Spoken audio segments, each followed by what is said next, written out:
សួស្តីបងប្អូនទាំងអស់គ្នាខ្ញុំបាទ Phanny នៅក្នុងវីដេអូនេះខ្ញុំសូមនិយាយចំណាប់អារម្មណ៍តាក់ទងទៅនឹង ExpressVPN ប្រហែលជាបងប្អូនមួយចំនួនគាត់បានស្គាល់អ្វីទៅហៅថា VPN ហើយក៏បងប្អូនមួយចំនួនទៀតគាត់មិនទាន់បានស្គាល់ផងដែរ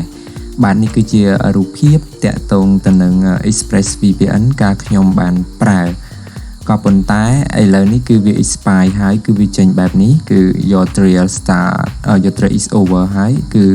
យើងត្រូវតែបង់ប្រាក់ដើម្បីយើងអាចប្រើបន្តទៀតក្នុងមួយខែគឺ$8ក្នុងមួយខែនោះនិយាយទៅនឹង VPN គឺយើងពាក្យកាត់មកពី virtual private network អូខេ ExpressVPN គឺជាក្រុមហ៊ុនមួយដែលផ្ដល់នៅសេវាកម្ម VPN នឹងបាទដោយសារខ្ញុំប្រើក្នុងរយៈពេល1ឆ្នាំនេះមកហើយខ្ញុំទទួលបាននៅបទពិសោធន៍ច្រើនទាក់ទងនឹងការប្រើប្រាស់វាឥឡូវយើងចូលទៅកាន់ website បន្ថែមដើម្បីមើលថា ExpressVPN នឹងគឺបែបណាបាទទាក់ទងនឹង ExpressVPN គឺយើងអាចប្រើប្រាស់រហូតទៅដល់160 server នោះគឺក្នុងចំណោម94ប្រទេសគឺវាមានច្រើននៅអាមេរិកគឺយើងអាច connect ទៅនិយាយទៅ ExpressVPN យើងអាច connect ទៅប្រទេសទាំងនេះបាទគឺច្រើនបាទច្រើននេះប្រទេសច្រើនដែលយើងអាចប្រើប្រាស់បានហើយ VPN benefit របស់វាគឺយើងអាចតាក់ទងទៅនឹងនេះទី1គឺ privately តាក់ទងនឹងសុវត្ថិភាពនៅក្នុងការប្រើប្រាស់ online របស់យើងនៅលើ browser ដូចតាក់ទងនឹង online ផ្សេងៗគឺយើងមានសុវត្ថិភាពតាក់ទងនឹង information របស់យើងគឺត្រូវបានការពារបើយើងអត់ប្រើប្រាស់ VPN ទេគឺទិន្នន័យក្នុងការ online របស់យើងការ searching ការស្វែងរកផ្សេងៗគឺมันមានសុវត្ថិភាពទេតាក់ទងនឹងក្រុមហ៊ុនអ៊ីនធឺណិតគាត់អាចនឹង access ដឹងថាយើងប្រើប្រាស់អ៊ីនធឺណិតដើម្បីស្វែងរកអ្វីឬក៏ប្រើប្រាស់តម្រូវការអ្វីគឺមួយទៀតគឺ unlock website គឺយើងអាចប្រើប្រាស់ VPN ដើម្បីយើងអាចទៅមើល website ផ្សេងៗនៅក្រៅប្រទេសបានគឺវានឹងមិន block ទេតែបើយើងមើលពីប្រទេសកម្ពុជាទៅគឺវាអាច website មួយចំនួនគឺយើងមិនអាចចូលមើលបានទេគឺ website នោះមើលបានតែប្រភេទប្រទេសផ្សេងៗដែលគេបានកំណត់តាមទាក់ទងនឹង stream យើងអាច live stream ផ្សេងៗហើយមួយទៀតគឺលក្ខណៈពិសេសមួយទៀតគឺ high IP address ដែលយើងអាចធ្វើការ high លាក់នៅ address របស់យើងមានន័យថាយើងប្រើប្រាស់អ៊ីនធឺណិតដោយមិនបង្ហាញ address ទេគឺ address របស់យើងមានទៅកាន់ប្រទេសផ្សេងដូចថាយើងនៅកម្ពុជាទេតែបើយើងប្រើ VPN គឺយើងអាចដាក់ទៅប្រទេសថៃទៅសិង្ហបុរីទៅជប៉ុនទៅអាមេរិកជាដើមគឺយើងមានសុវត្ថិភាពដែលយើងប្រើប្រាស់ដោយមិនបង្ហាញ address ជាក់លាក់ទេទៅទៅនឹង VPN នេះគឺដោយសារតែខ្ញុំអស់លទ្ធភាពក្នុងការទិញវាហើយប្រើបាន1ឆ្នាំតែក្នុងនោះគឺខ្ញុំអត់ទិញមួយខែពេលយើងទិញច្រើនគឺវានឹងបានតម្លៃពិសេសមួយបាទថយើងចូលទៅ Get ExpressVPN នេះត្រង់នេះគឺយើងអាចទិញក្នុងតម្លៃ1ខែតែ8.32 សេន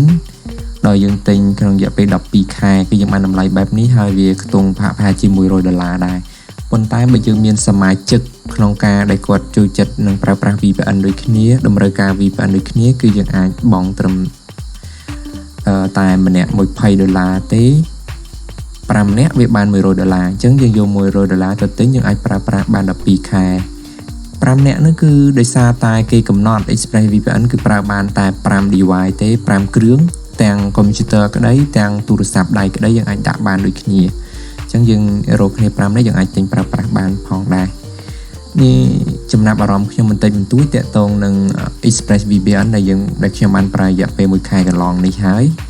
គឺវា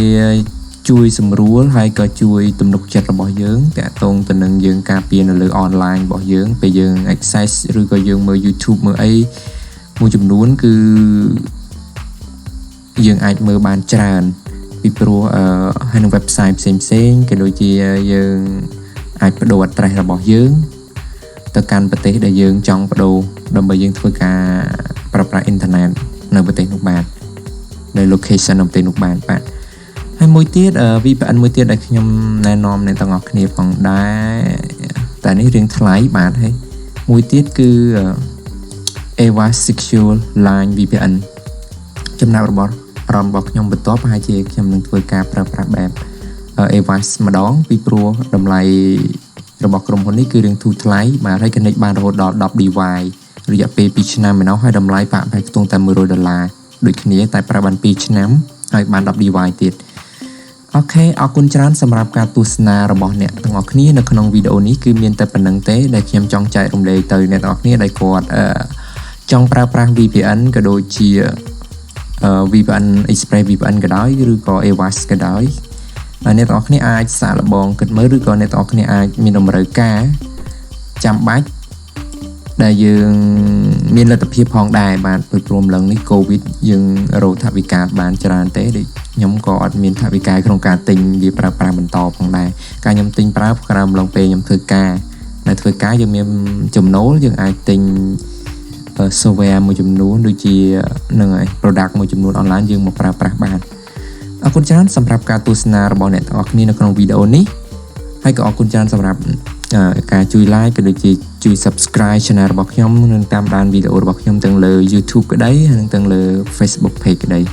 យើងនឹងជួបគ្នានៅវីដេអូក្រោយជាបន្តទៀតបាទសូមជម្រាបលា